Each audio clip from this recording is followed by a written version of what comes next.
My name is Bo Buzbee, and this is my beautiful wife, Ranya Buzbee. Last month, our precious daughter, Hailey Paige Buzbee, was lured away from our home, tragically murdered by an online predator. We are in the midst of the greatest crisis of our time. We are losing the fight to protect our children. The internet and social media are the devil's and predators' playgrounds, and it's on this front that we must fight. I understand that the amendment as it stands today may not be in its final form, but I beg of you, please do not let this opportunity slip away. We're also looking at how we can bolster Indiana's alert system to make sure a situation like this triggers an alert in the future. Today we'll be inserting language into House Bill 1303 that expands the discretion law enforcement has to issue Amber Alerts when they know and have reason to know early that children are endangered or that they've been enticed and aren't just runaways. But to be clear, this is part of a much larger effort that we'll engage in over the next year to make sure that our endangerment and child welfare laws are updated to reflect the impact of social media and online sites to child welfare. From the perspective of a Hoosier family who lost our most precious gift from God,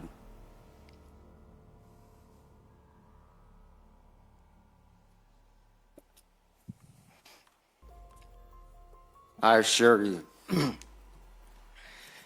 the decisions that you are considering today have the power to save children's lives. It's a quiet Sunday evening in Fishers, Indiana, on January 5th, 2026, to be precise. A 17-year-old girl says goodnight to her family and heads to her room. Her parents think she's settling in for the night. They have no reason to think otherwise. But around 10 p.m., a car pulls up outside their suburban home, headlights off, waiting. By 10:15 p.m., Hailey Buzbee is gone. She walked out of her house willingly, got into that car with someone she'd been talking to online, someone she trusted, a person who'd spent weeks, maybe months, grooming her through gaming platforms, someone who was not who he claimed to be.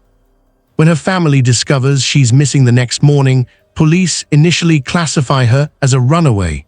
No forced abduction, no signs of struggle, just a teenage girl who left on her own. That decision means no Amber Alert is issued, no immediate public mobilization, just a missing teen who left voluntarily. But Hailey Buzbee wasn't a runaway. She was a victim of online predation. And by the time authorities upgrade her case to endangered missing juvenile 2 weeks later, it's already too late. Hailey is already dead. This is the story of a 17-year-old girl who dreamed of becoming a broadcast journalist, a girl who was lured across state lines by a 39-year-old predator, a girl whose remains were found dismembered and buried in a national forest. This is the story of Hailey Buzbee and the man who destroyed her life. Hailey Buzbee was 17 years old when she disappeared. She lived in Fishers, Indiana, a quiet suburban community north of Indianapolis in a neighborhood called Enclave at Vermilion. According to her father, Bo, Hailey had big plans for her life. She was a junior at Hamilton's Southeastern High School, maintaining good grades while working a part-time job as a server at a local family restaurant. She had dreams of becoming a broadcast journalist. She was reserved, careful, thoughtful, the type of person who thought things through before making decisions. She loved her family deeply. She was close with her parents, Bo and Raina, and her siblings. She was the kind of daughter who made her father feel like the luckiest dad in the whole world. Hailey was also, like millions of teenagers, an avid gamer. She played video games every night. She was good at it, really good. And that's how she met him. Through an online gaming platform, Hailey connected with someone who seemed like just another teammate, someone who complimented her skills, someone who told her she was mature, someone who made her laugh, someone who told her she got him. What Hailey didn't know was that her gaming friend was 39 years old. His name was Tyler Thomas. He lived in Columbus, Ohio, about 2 hours away from Fishers. And on January 5, 2026, he was driving to pick her up. It's Sunday, January 5, 2026. Around 10 p.m., Bo and Raina Buzbee say goodnight to their daughter and head to bed. Everything seems normal. But by 10:15 p.m., Hailey is gone. Surveillance cameras from the neighborhood capture an unfamiliar vehicle in the area around the time she disappeared. A car that doesn't belong to anyone in the neighborhood. The next morning, January 6th, Bo Buzbee wakes up and realizes his daughter isn't home. He checks her room. Her bed hasn't been slept in. He calls police immediately. Fishers Police Department responds and begins an investigation. They interview the family, search the home, canvass the neighborhood. And that's when they identify that suspicious vehicle from the surveillance footage. Detectives use technology to trace it back to its owner. Tyler Thomas, 39 years old, Victorian Village, Columbus, Ohio. Within days, investigators make contact with Thomas, and he admits he picked Hailey up from her home. But his story about what happened next is a lie that will delay finding Hailey for weeks. Thomas claims he drove Hailey from Indiana to Western Ohio and then dropped her off on the side of the road. Just left a 17-year-old girl on the side of the road in the middle of nowhere and drove away. That was his story. Investigators don't buy it for a second. For the first 2 weeks after Hailey goes missing, her case is classified as a runaway because she left willingly, because there was no forced abduction, because she walked out of her house and got into a car on her own. That classification means no Amber Alert is issued. Bo Buzbee and his family launch a massive search effort. They print over 20,000 flyers and distribute them across Indiana. They create a Facebook page called Find Hailey Buzbee that attracts over 1,000 members. They share posts on social media every single day. Photos of Hailey, videos of Hailey, pleas for information. The community rallies. Businesses put up flyers in their windows. People share her story online. A GoFundMe page is created to help with professional search teams, travel expenses, printing costs. It raises over $33,000. Hailey's story is featured on Dateline NBC. It gains national attention.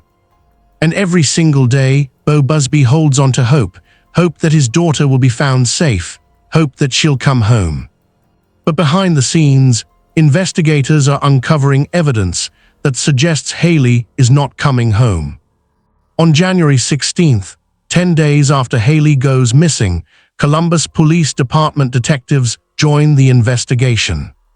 They move fast. On January 21st, they obtain search warrants for Tyler Thomas's home on Hunter Avenue in Columbus. They also get warrants for his car and his electronic devices. And what they find changes everything. According to court documents, police discover a cache of sexually explicit photos and videos of Hailey Buzbee on Thomas's phone. Not just a few images, a cache, multiple files showing Hailey performing sex acts. And evidence shows Thomas tried to delete some of them. That is immediate, tangible proof of a crime. Tyler Thomas is arrested on January 21st and charged with pandering sexually oriented material involving a minor and tampering with evidence. But finding those images isn't the only breakthrough from the search. Evidence recovered from Thomas's car and from his home places Hailey Buzbee at both locations. That means Thomas's story about dropping her off on the side of the road in Western Ohio was a complete lie. Hailey had been inside his home. She'd been in his car for longer than he claimed. But there's still one critical question investigators can't answer. Where is Hailey? As police dig deeper into Tyler Thomas's movements, they uncover another location. Through cell phone pings and financial records, detectives track Thomas to a short-term rental property in Hocking County, Ohio. Hocking County is rural, heavily wooded, south of Columbus, known for hiking trails and secluded cabins. It's the kind of place where you can disappear, where you can do something terrible and not be seen.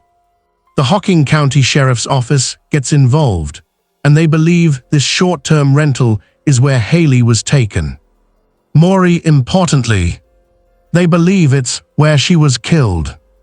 On January 20th, nearly 2 weeks after Hailey disappeared, Fisher's police department officially upgrades her case from runaway to endangered missing juvenile. But by that point, according to investigators, Hailey had likely already been dead for days.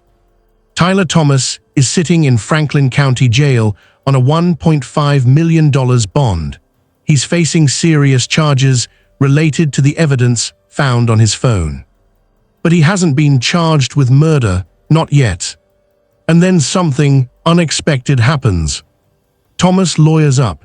He hires Columbus defense attorney Sam Shamansky.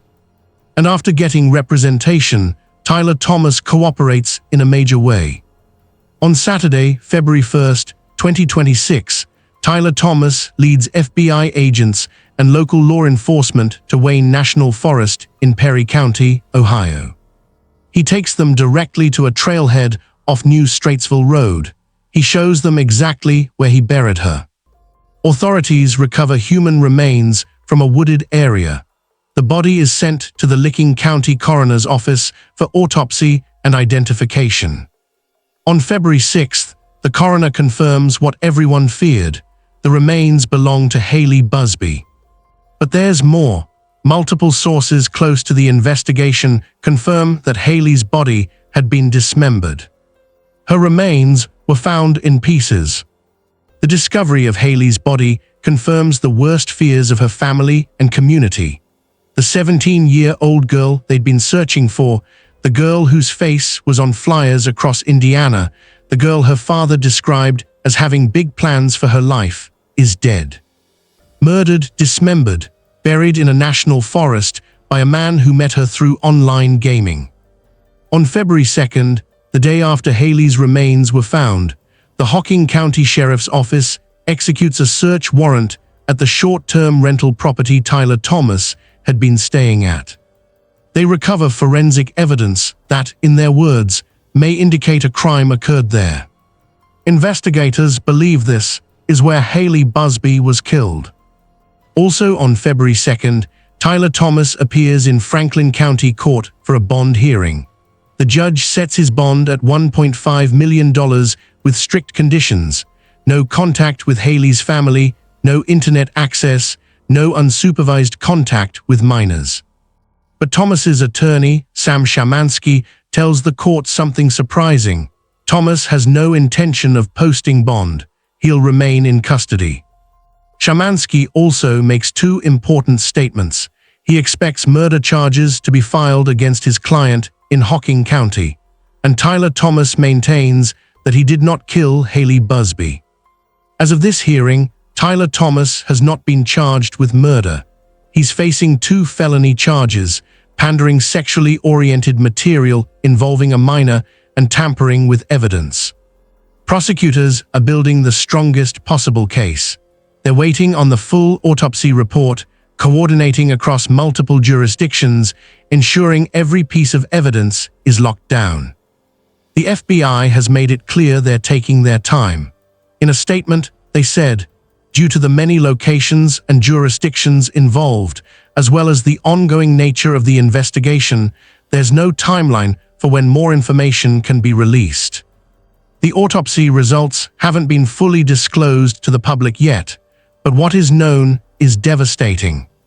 Hailey Buzbee's body was dismembered. Her remains were buried in a remote wooded area of Wayne National Forest, a location so dense and remote that investigators say if Tyler Thomas hadn't cooperated and led them there, they may never have found her. The initial autopsy has confirmed Hailey's identity through DNA. It has also determined an official cause of death, though that information hasn't been publicly released. The Licking County Coroner's Office says it could take 4 to 6 weeks to get the final autopsy results. Those results will be critical to the murder charge prosecutors are expected to file. In the meantime, investigators continue to piece together what happened in the days between January 5th, when Hailey left her home, and the time her body was buried in Perry County. What is clear is this. Hailey met Tyler Thomas through an online gaming platform. They communicated for weeks, maybe months. Thomas groomed her, building trust, manipulating her, convincing her that meeting him was safe. That night, Hailey left her home and got into Thomas's car. He drove her from Indiana to Ohio, first to his home in Victorian Village, Columbus, where the sexually explicit material was created. Then to the short-term rental in Hocking County, where investigators believe she was killed. And finally, to Wayne National Forest in Perry County, where her dismembered remains were buried. At some point during those days, Hailey called her stepmother at 4 a.m. and said, "Please come get me." By sunrise, she was already gone. Tyler Thomas didn't have a criminal record before this. No arrests, no prior charges, nothing that would have flagged him as a danger to anyone. He lived what appeared to be a normal life in Columbus. He worked. He had a home in a nice neighborhood. He rented properties. But behind that facade, prosecutors allege, was a predator. Someone who used online gaming platforms to gain access to teenage girls. Someone who knew exactly what to say to build trust. Someone who manipulated a 17-year-old into leaving her home to meet him.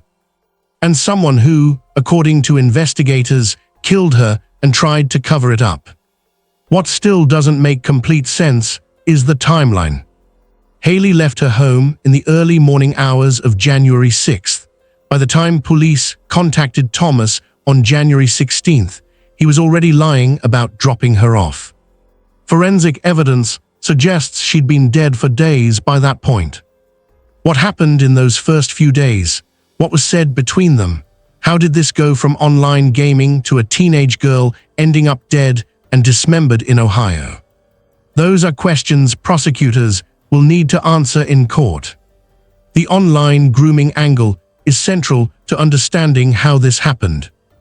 Gaming platforms are where millions of young people spend their time, and predators know that. They build relationships over weeks or months. They complement, they manipulate, they isolate, they convince kids that leaving home to meet them is safe, exciting, romantic. Hailey Buzbee wasn't kidnapped off the street. She was groomed online by someone who knew exactly what he was doing. Tyler Thomas allegedly used gaming to gain access to Hailey. He recorded sexually explicit material of her. He tried to delete the evidence when police came knocking. And then, when she was dead, he buried her body in a national forest and lied about what happened. For weeks, he let Hailey's family search for her, let them blanket the state with missing person flyers, let them beg the public for information, let them hold on to hope that she was still alive. All while knowing exactly where she was. It wasn't until he was facing serious charges and sitting in jail that Tyler Thomas finally led investigators to her body. What makes this case even more devastating is how it was initially handled. When Hailey first went missing, Fishers police classified her as a runaway. Why? Because she left her house willingly. There was no sign of forced abduction. She walked out of her home and got into a car with someone she'd been talking to online. That decision meant no Amber Alert was issued, no immediate public mobilization. And that's a gap in the system, a dangerous gap. Amber Alerts are designed for cases of confirmed abduction. But what about cases like Hailey's? Cases where a teenager leaves voluntarily to meet someone they met online. Cases where credible risk indicators exist but don't meet Amber Alert criteria. Those cases fall through the cracks. And Hailey Buzbee fell through that crack. On February 10, 2026, Tyler Thomas is scheduled to appear in court again. Murder charges are expected to be filed against him in Hocking County. If convicted, Thomas could face life in prison, or potentially the death penalty. The FBI continues to investigate whether there are other victims, whether this was part of a larger pattern. For now, Tyler Thomas remains behind bars, charged with pandering sexually oriented material involving a minor and tampering with evidence. His attorney says Thomas will plead not guilty if and when murder charges are filed. But the evidence against him is overwhelming. His own phone, forensic proof from the rental property, his confession that led FBI agents directly to her grave. Hailey Buzbee should be alive. She should be finishing her junior year of high school. She should be working at the family restaurant, saving money for college, chasing her dreams of working in journalism. She should be celebrating her 18th birthday with her family. She should be applying to colleges. She should have her whole life ahead of her. Instead, she's dead because a 39-year-old man used online gaming to gain access to her, exploit her, and according to investigators, kill her. In the wake of her death, Hailey's family has launched a campaign for Hailey's Law. Over 75,000 people have signed the petition. It's gaining political support at the highest levels of Indiana state government.